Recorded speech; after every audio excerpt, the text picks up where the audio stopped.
अर्णव गोस्वामी का मामला हुआ, किस तरह से वो चीख चीख के चिल्ला चिल्ला के एक समुदाय विशेष के खिलाफ नफरत फैलाने का काम करते हैं, हिंदू मुसलमान करते हैं अपने टीवी चैनल पे। ये नफरत का बीज बोकर हम क्या करना चाहते हैं हिंदुस्तान में? हम कैसा देश बनाना चाहते हैं? हम हिंदुस्तान को रवांडा बनाना चाहते हैं? हम हिंदुस्तान को अफगानिस्तान के रास्ते पे ले जाना चाहते हैं? हम हिंदुस्तान को नफरत की बुनियाद पे बनाना चाहते हैं, उस गांधी के देश को जिसने हमें प्रेम और अहिंसा की शिक्षा दी? याद कीजिए दुनिया के उन देशों को जो नफरत के बुनियाद पे खड़ा हुए टीवी पे जो एक नफरत परोसा जा रहा है। कहीं ना कहीं ये उसकी वजह से है कि आज समाज बढ़ता जा रहा है और समाज में आज नफरत का विचार वो बहुत तेजी के साथ फैल रहा है। इन साथियों, पिछले कुछ दिनों से हम लोग ये देख रहे हैं कि समाज में एक नफरत फैलाने का कारोबार चल रहा है और पूरे समाज को नफरत की आग में लगातार झोंकने की कोशिश हो रही है। किसी भी घटना को हिंदू मुसलमान के दायरे में लेकर देखना, किसी भी घटना में हिंदू मुसलमान का एंगल खोजना, किसी भी घटना में नफरत फैलाने का कारोबार शुरू कर देना, ये एक चलन हो गया है। मैं समझता हूं कि पिछले कई वर्षों से, और अब वो शायद एक भयावह रूप लेता जा रहा है। हमने देखा कि भाई मॉब लिंचिंग की भी घटनाएं इस देश में हुई, और अभी पालघर में जो मॉब लिंचिंग की घटना हुई जिसमें 2 साधुओं की जान ले ली गई, वो एक हिंसक भीड़ थी और उस हिंसक भीड़ ने 2 साधुओं पे हमला करके उनकी जान ले ली। इसके पहले 1 लाख का मामला हो, चाहे और भी तमाम मामले हुए, उसमें देखा कि एक नफरत, एक हिंसा, एक हिंसक विचारधारा इन घटनाओं के पीछे काम करती है और जो किसी को नहीं देखती, वो एक हमलावर मोड में आती है और वो उस काम में जुट जाती है। लेकिन इन सब के पीछे मैं पिछले कई दिनों से सोच रहा हूं कि क्या ये एक दिन में सब कुछ हो गया? क्या ये आज जो परिस्थितियां हम लोगों को देखने को मिल रही हैं, जिस तरह से मीडिया के जरिए नफरत परोसी जा रही है, जिस तरह से खुलेआम मीडिया चैनल्स पे बैठ के, टीवी पे बैठ के एंकर्स भड़काने का काम करते हैं, 2 प्रवक्ताओं को आपस में लड़ाने का काम करते हैं और उस पर फिर गाली गलौज शुरू हो जाती है, फिर एक तरफ एक भक्तों की टीम लगती है, फिर उनके जवाब में कोई टीम लगती है। ये सब कुछ सोशल मीडिया पे और टीवी पे जो एक नफरत परोसा जा रहा है, कहीं ना कहीं ये उसकी वजह से है कि आज समाज बढ़ता जा रहा है और समाज में आज नफरत का विचार वो बहुत तेजी के साथ फैल रहा है। और हमें याद रखना होगा, हमको बिल्कुल एक अपनी विरासत को याद रखना पड़ेगा। हम राष्ट्रपिता महात्मा गांधी के देश में रहते हैं।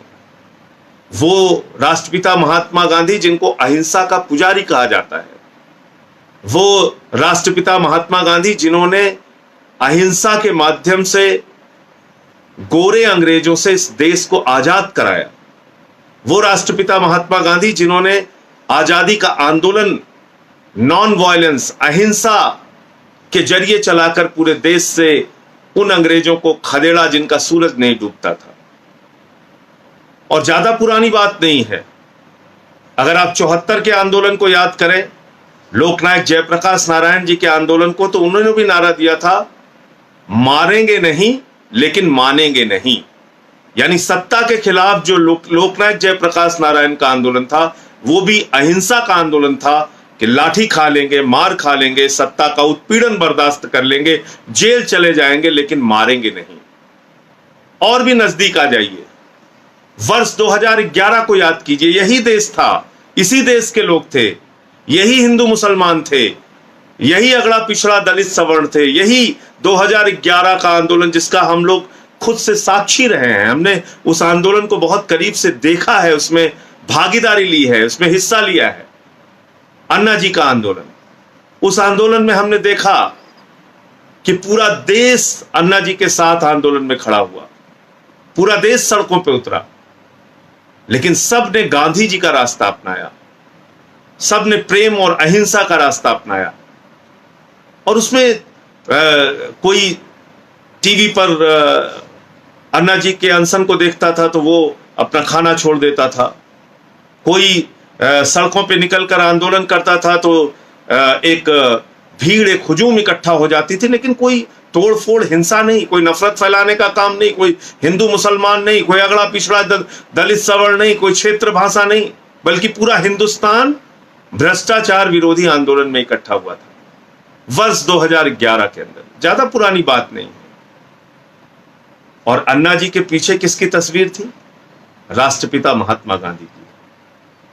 और उस अन्ना के आंदोलन में हम सब लोगों ने क्या संकल्प लिया था, क्या अपने अंदर एक धारणा बनाई थी, एक दृढ़ संकल्पित भाव से हमने काम किया था। उसमें कहा था हम हिंसा का सहारा नहीं लेंगे। उसके बाद आम आदमी पार्टी का जन्म हुआ और आम आदमी पार्टी में भी आज तक हमने कभी हिंसा का सहारा नहीं लिया।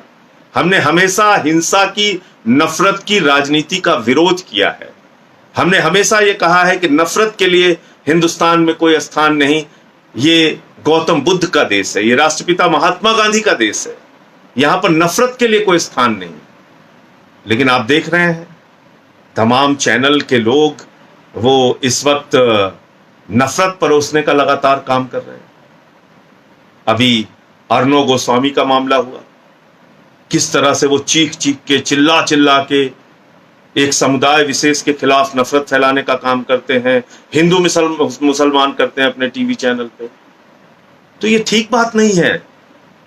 ये नफरत का बीज बोकर हम क्या करना चाहते हैं हिंदुस्तान में? याद कीजिए दुनिया के उन देशों को जो नफरत के बुनियाद पे खड़ा हुए। याद कीजिए वो दुनिया की तमाम शख्सियतें, वो तमाम दुनिया की आबादी, वो तमाम दुनिया के देश जो नफरत की बुनियाद पे अपने देश को बनाने की कोशिश करते हैं, वो बर्बाद हो गए।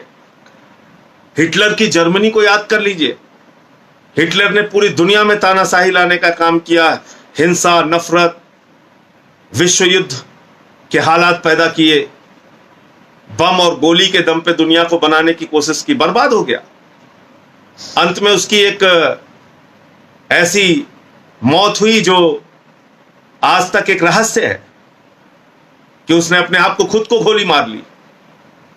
उसके बाद वो चाहे अफगानिस्तान हो, चाहे पाकिस्तान हो, चाहे इराक हो, आप देख लीजिए जहां भी नफरत फैलाने का काम होता है, जहां भी हिंसा फैलाने का काम होता है, उन देशों की हाल, सीरिया को देख लीजिए, जहां भी नफरत फैलाने का काम होगा उन देशों के हालात क्या हैं आप देख लीजिए।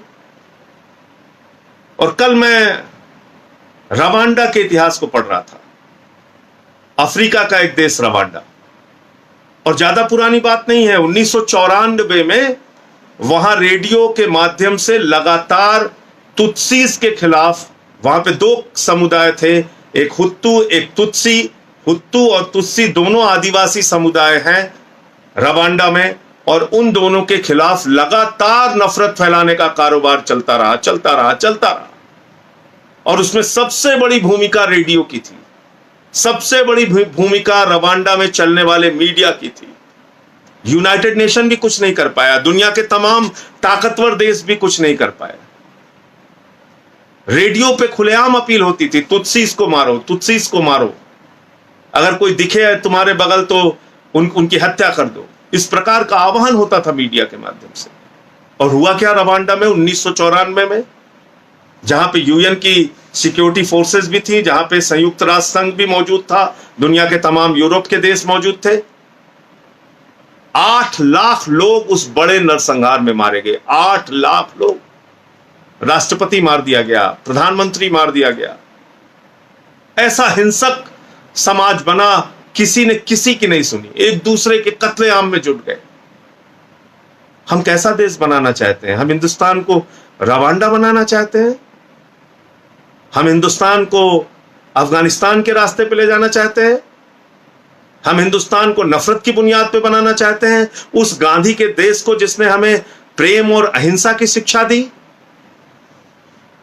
उस गौतम बुद्ध के संदेश को हम भूल गए क्या, जिन्होंने कहा घृणा घृणा से नहीं, प्रेम से खत्म होती है, मोहब्बत से खत्म होती है, इंसानियत से, भाईचारे से खत्म होती है। और हम अहिंसा के विचारों को भूल के हम प्रेम भाईचारे के विचारों को भूल के, धर्मनिरपेक्षता के विचारों को भूल के, वसुधैव कुटुंबकम की जो हमारी विचारधारा है उसको भूल के हम आज एक दूसरे के खिलाफ नफरत फैलाने में लगे हुए हैं। ऐसे कोरोना के संकट के समय में, कोरोना का संकट जिससे पूरी दुनिया जूझ रही है, पूरा हिंदुस्तान जूझ रहा है, हर आदमी डरा हुआ है, भयभीत है, ऐसे समय में भी हम लोग नफरत फैलाने में लगे हुए हैं। एक दूसरे से के खिलाफ कितने आग उगल सकते हैं इस काम में लगे हुए हैं। आपसे निवेदन है, विनती है, हाथ जोड़कर प्रार्थना है, ये मत कीजिए। और इस सब के पीछे विचार कहीं ना कहीं जिम्मेदार होता है, सोच कहीं ना कहीं जिम्मेदार होती है। समाज का नेतृत्व, लोकतंत्र के जो 4 स्तंभ हैं वो क्या संदेश दे रहे हैं, ये कहीं ना कहीं बहुत महत्वपूर्ण होता है। यही देश था, मैंने कहा 2011 याद कर लीजिए, यही देश गांधी के रास्ते पर चला, अहिंसा के रास्ते पर चला। और यही देश आज 2020 आते आते हम कभी मॉब लिंचिंग के बारे में सुनते हैं, कभी हम दंगे फसाद के बारे में देखते हैं कि एक दूसरे के खिलाफ किस तरह से लोग हिंसक हो गए हैं, मारने काटने पे उतर आए हैं। तो इसलिए कृपा करके नफरत के समाचार सुनना बंद कर दीजिए, नफरत के जाल में फंसना बंद कर दीजिए। ज्यादा से ज्यादा गांधी के संदेशों को, क्योंकि अब तो सोशल मीडिया भी बहुत पावरफुल हो गया है, हर आदमी से अपील है गांधी के विचारों को, भाईचारे के विचारों को, एकता के, प्रेम के संदेश को, भगवान गौतम बुद्ध के संदेश को, ऐसे संदेश जिससे समाज में शांति और अमन कायम हो। आज मैं एक छोटी सी कहानी पढ़ रहा था और उसमें उसका वीडियो भी फिर मैंने लगाया ढूंढ के, और उस कहानी में यह कहा गया है कि भाई उम्मीद का दिया जरूर जलते रहना चाहिए। ये उम्मीद का दिया अगर जलता रहेगा तो वो दिया भाईचारे के, प्रेम के, अहिंसा के, एकता के दिए को जलाता रहेगा और समाज को संगठित रखेगा, एकजुट रखेगा। हिंदुस्तान खूबसूरत इसलिए है क्योंकि यहां अलग अलग रंग के फूल एक साथ रहते हैं। हिंदुस्तान खूबसूरत इसलिए है कि ये एक धर्मनिरपेक्ष राष्ट्र है जहां पर सभी धर्म, सभी जाति, सभी भाषा के लोग, 130 करोड़ हिंदुस्तानी एक साथ मिलकर प्रेम से रहना चाहते हैं। उनको लड़ाने की जो कोशिशें हो रही हैं उनको नाकाम कीजिए और अपने सोशल मीडिया का माध्यम, फेसबुक का, ट्विटर का, व्हाट्सएप का, ये जो माध्यम आपके पास है इसका इस्तेमाल प्रेम और भाईचारा फैलाने में कीजिए। एक तरफ वो लोग हैं जो पेड लोग हैं, जो पैसा दिया जाता है जिनको नफरत फैलाने के लिए, एक तरफ वो लोग हैं जो इस देश में प्रेम, अहिंसा और भाईचारा चाहते हैं। अब आपको ये तय करना है कि नफरत फैलाने वाले जीतेंगे या प्रेम और अहिंसा का संदेश देने वाले जीतेंगे। आप सबसे हाथ जोड़कर विनती है, समाज में एकता, भाईचारे के लिए अपने अपने स्तर पे जो भी आपके पास सोशल मीडिया का प्लेटफॉर्म है उसका इस्तेमाल अपने संदेश देने में कीजिए और समाज से नफरत कैसे दूर हो सकती है इसकी अपील कीजिए। अपने अड़ोस में, अपने पड़ोस में, अपने मोहल्ले में, अपने गली में इस बात का ध्यान रखिए और खास तौर से अपने घर में भी इस बात का ध्यान रखिए कि नफरत का बीज पनपने ना पाए। जय हिंद, इंकलाब जिंदाबाद। लाइव टीवी, सच सबसे आगे।